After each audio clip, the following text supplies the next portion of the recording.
My name is Eleanor Hayes, and at 63 years old, I thought I'd seen every shade of human nature. I've lived through heartbreak, loss, triumph, and everything in between, but nothing quite prepared me for what my own son would put me through. I raised Marcus with everything I had after his father walked out when he was just 7 years old. I can still remember that day coming home to find half the closet empty, a note on the kitchen counter, and my little boy asking where Daddy went. From that moment on, it was just the two of us against the world. We didn't have much, but we had love, and we had trust. Or so I believed. I worked as a nurse at the community center, taking every extra shift I could. Some weeks I barely slept, but I made sure Marcus had everything he needed. New shoes when his feet grew, school supplies at the start of every year, a warm coat every winter. Marcus grew into a fine young man, the kind who opened doors for strangers and called to check on elderly neighbors. He was thoughtful, kind, considerate, everything I'd hoped to raise. He studied hard, earned a scholarship, and became a software engineer. I was so proud the day he graduated. I sat in that auditorium and cried tears of joy, remembering all those nights I'd helped him with homework at our little kitchen table. He moved to the city for work, and eventually met Vanessa at a corporate event. She was beautiful, ambitious, always put together perfectly with her designer handbags and crisp business suits. Her hair was always styled just right, her makeup flawless. She worked in marketing for a major firm, and she carried herself with confidence that bordered on intimidation.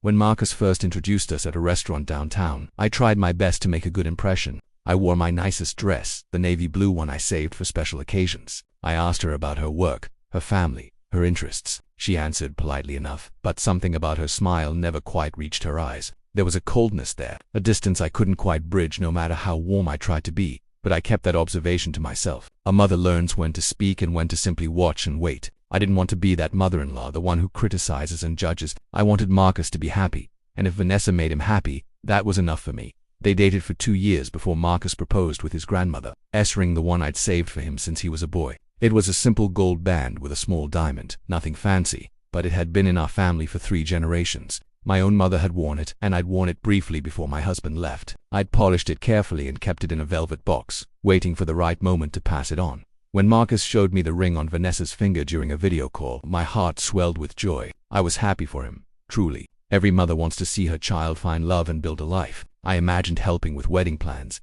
maybe making the centerpieces myself. I've always been good with my hands. I used to make all of Marcus's Halloween costumes when he was little. I pictured myself helping to address invitations, maybe baking something special for the reception.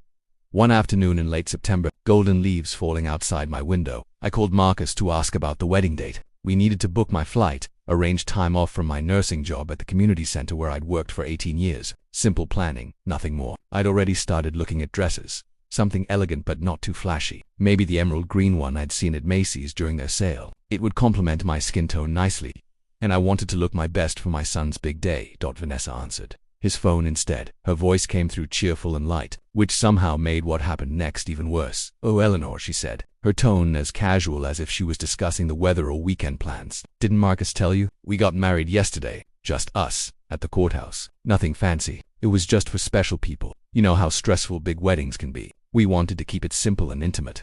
The words hit me like cold water. Special people. Her tone made it abundantly clear I wasn't one of them. I wasn't special enough to witness my only child marry the woman he loved, the woman who was now wearing my grandmother's ring. I managed to say something I don't even remember what. Maybe congratulations. Maybe just a soft "oh." Then I ended the call and sat there in stunned silence. I sat in my kitchen for a long time after that call ended, staring at the yellow walls I'd painted myself 15 years ago. The walls that had witnessed every scraped knee, every homework struggle, every proud moment of raising Marcus alone. The refrigerator still held his childhood drawings under magnets of family portrait he'd made in 2nd grade, with the 2 of us holding hands under a bright sun. His baseball trophy from high school sat on the shelf above the sink, next to the world's best mom mug he'd given me for Mother's Day when he was 12. Had I done something wrong? Had I been too involved, too overbearing? Had I said something to offend Vanessa without realizing it? I replayed every conversation with her, searching for the moment I'd crossed some invisible line. Maybe when I'd offered to help with wedding planning. Maybe when I'd asked about their apartment and whether it was in a safe neighborhood. Maybe when I'd sent that recipe for pot roast that Marcus used to love. A week passed. 7 long days of silence from my son, though I waited by the phone each evening. 7 days of questioning myself, of swallowing hurt,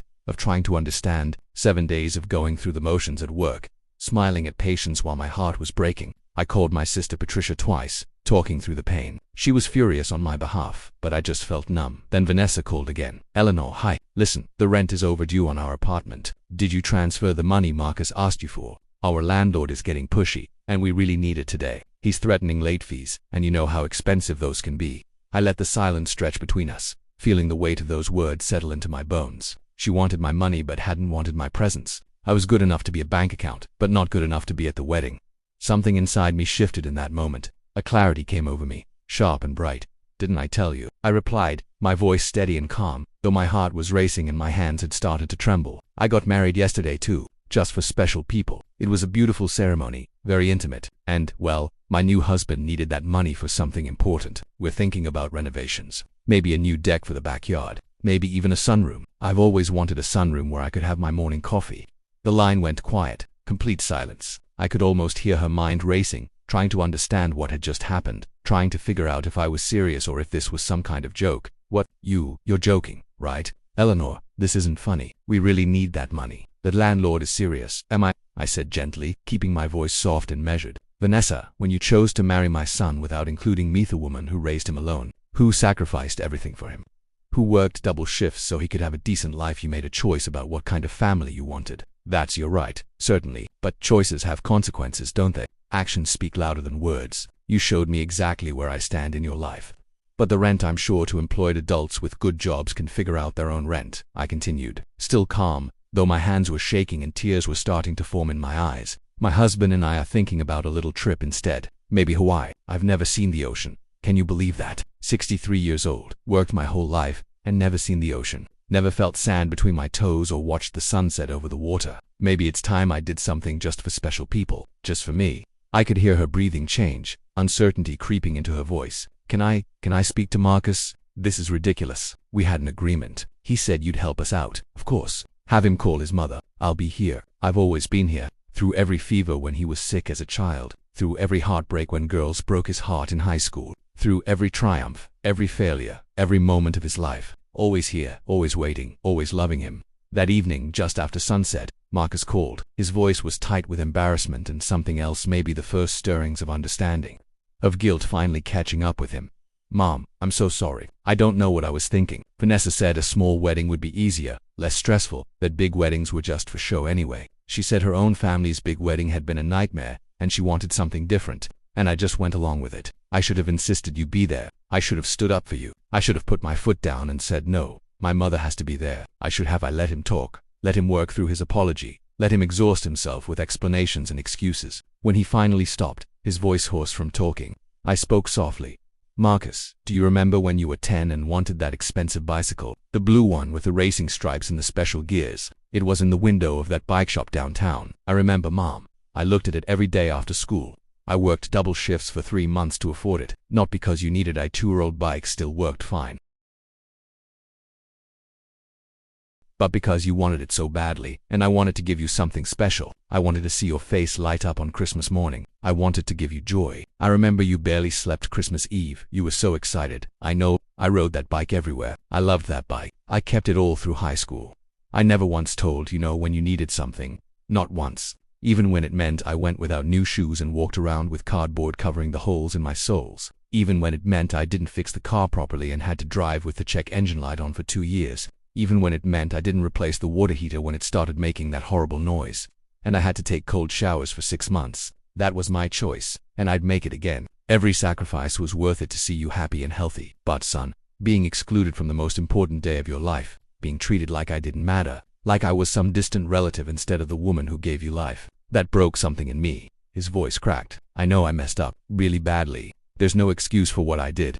Yes, you did, I agreed, feeling tears roll down my cheeks now. And your wife just called asking for rent money, as if I'm some kind of bank account she can withdraw from whenever it's convenient, while still keeping me out of the family she's building with my son. Do you understand how that feels? To be reduced to nothing but money. She what? His surprise sounded genuine. Maybe he hadn't known about her call. Maybe they hadn't discussed it. Or maybe he'd simply stopped paying attention to how people in his life treated each other. Marcus, I didn't actually get married, I continued, allowing a small smile into my voice despite my tears. But I needed Vanessa to understand something important. Respect isn't automatic. Love isn't automatic. Even between family, especially between family. These things are built through small acts of inclusion, consideration and kindness. Through showing up, through making people feel valued. You both forgot that. You both forgot me.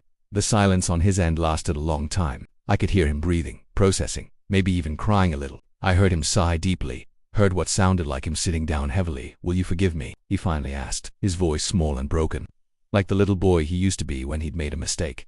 "I already have," I said truthfully, wiping my eyes with a tissue. "But forgiveness doesn't mean things go back to exactly how they were before. That takes time and effort from both sides. Real effort, not just words and apologies. It means showing me through actions that I matter." 2 weeks later, on a crisp October afternoon, Marcus and Vanessa showed up at my door unannounced. I saw them through the window walking up the path, and my heart started racing. Vanessa held a large bouquet of sunflowers, my favorites, though I'd never explicitly mentioned that to her. She must have asked. Marcus must have made the effort to learn something about me, to understand what might bring me joy. "Eleanor," she said when I opened the door, and this time her eyes matched her expression, genuinely apologetic, genuinely uncertain, genuinely human and vulnerable in a way I'd never seen before. "I owe you an apology. What I did was cruel and thoughtless. I was so focused on having our wedding be perfect and stress-free that I forgot about the most important person. You raised the man I love. You made him who he is, and I excluded you from celebrating that. I'm sorry. Truly, deeply sorry." I invited them in for tea. We sat at my kitchen table, the three of us, and talked for 3 hours. Really talked the way families should. Not surface conversation about weather and work, but deep, honest conversation about feelings and fears and hopes. Vanessa told me about her own mother, who had been controlling and critical, who had turned her wedding into a spectacle that was more about appearances than love. She'd wanted to avoid any family drama at her own wedding, and in doing so, had painted me with the same brush as her own painful past without ever giving me a chance. "But you're nothing like her," Vanessa admitted quietly, her hands wrapped around her tea mug. "Marcus told me stories about how you raised him, how you sacrificed for him, how you've always supported his dreams, but I didn't really listen. I just assumed all mothers-in-law were difficult. I was protecting myself from pain that you never would have caused." "Assumptions are dangerous things," I said gently, reaching across the table to touch her hand. "They let us create villains where there aren't any. They let us hurt people who only wanted to love us."